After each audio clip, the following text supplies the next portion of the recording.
माथे पर टीका और हाथ में कलावा तो होगा ही गरबा पांडाल में प्रवेश। अनिल फिरोजिया सांसद।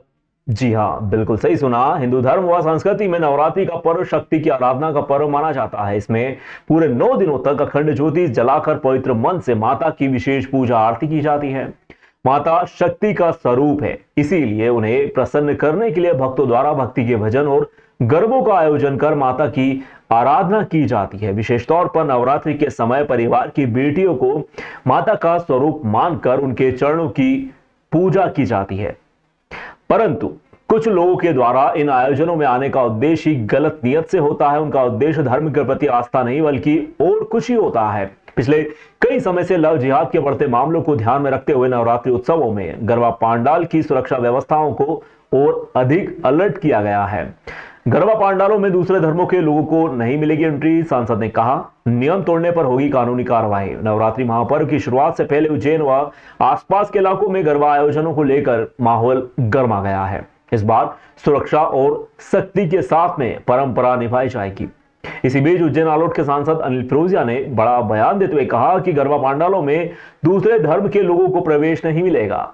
यदि कोई नियम तोड़ता है तो उसके खिलाफ कानूनी कार्रवाई की जाएगी। सांसद फिरोजिया ने कहा कि अब गरबा पांडालों में युवकों को प्रवेश देने से पहले उनकी पहचान की जांच होगी। आधार कार्ड, हाथ में कलावा और माथे पर टीका देखकर ही प्रवेश मिलेगा। दूसरे धर्म के लोगों को प्रवेश नहीं दिया जाएगा। पहले भी इस तरह की कार्रवाई हो चुकी है और इस बार भी नियम तोड़े गए तो कानूनी कदम उठाने पड़ेंगे। पुलिस और आयोजक भी सख्त हो चुके हैं। नवरात्रि की तैयारियों के बीच पुलिस प्रशासन ने भी गरबा पांडालों की सुरक्षा बढ़ा दी है। आयोजकों को भी निर्देश दिए गए हैं कि किसी भी संदिग्ध व्यक्ति को अंदर ना जाने दिया जाए। कई आयोजक समितियां अब पांडाल में एंट्री से पहले पहचान पत्र अनिवार्य कर रही हैं। बिल्कुल, ये तो शुरू से ही लगभग विगत 4-5 वर्षों से उज्जैन में तो ये बिल्कुल एक गाइडलाइन ही हो गई है कि कोई भी गैर हिंदू वहाँ पे गरबा स्थल पे नहीं आएगा। आधार कार्ड हम उनके चेक करते हैं, कलावा टीका भी चेक करते हैं और अगर कोई वहाँ पे ज़बरदस्ती आता है तो उसके ऊपर कानूनी कार्रवाई भी होती है और पहले भी हो चुकी है। तो ये बिल्कुल सख्ती से इसका पालन होगा। आपको जानकारी होगी, पहले कालिदास अकादमी में पहले भी 2 युवा पकड़ाए थे और उन पर कानूनी कार्रवाई हुई थी। बिल्कुल, जो कि जब गाइडलाइन ही हो गई कि वहाँ पे सनातन धर्म के हिसाब से ही गरबा होगा, हमारी माता बहनें बहन बेटियाँ वहाँ गरबा करती हैं, तो वहाँ पे दूसरे और समाज के लोगों को आने की ज़रूरत नहीं है और ये बिल्कुल तय है।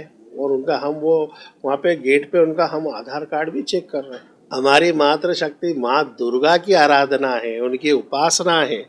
वो माँ के सभी हाथों में हथियार होते हैं, माँ शक्ति का प्रतीक है। तो हमारी बेटियां भी अगर तलवार लेके बंदूक लेके अगर गरबा कर रही हैं तो अरे ये तो जश्न मनाने का अवसर है। ऑपरेशन सिंदूर जो हमारी बेटियों ने करके दिखा दिया इतना सफलतम कि कल प्रधानमंत्री जी ने भी भाषण में कहा है कि जो पाकिस्तान का बड़ा आतंकवादी है महमूद, वो भी रोया है। तो ये तो मोदी का भारत है और मोदी के भारत में अगर माँ बेटियां अगर सशक्त नहीं होगी तो फिर कौन होगा।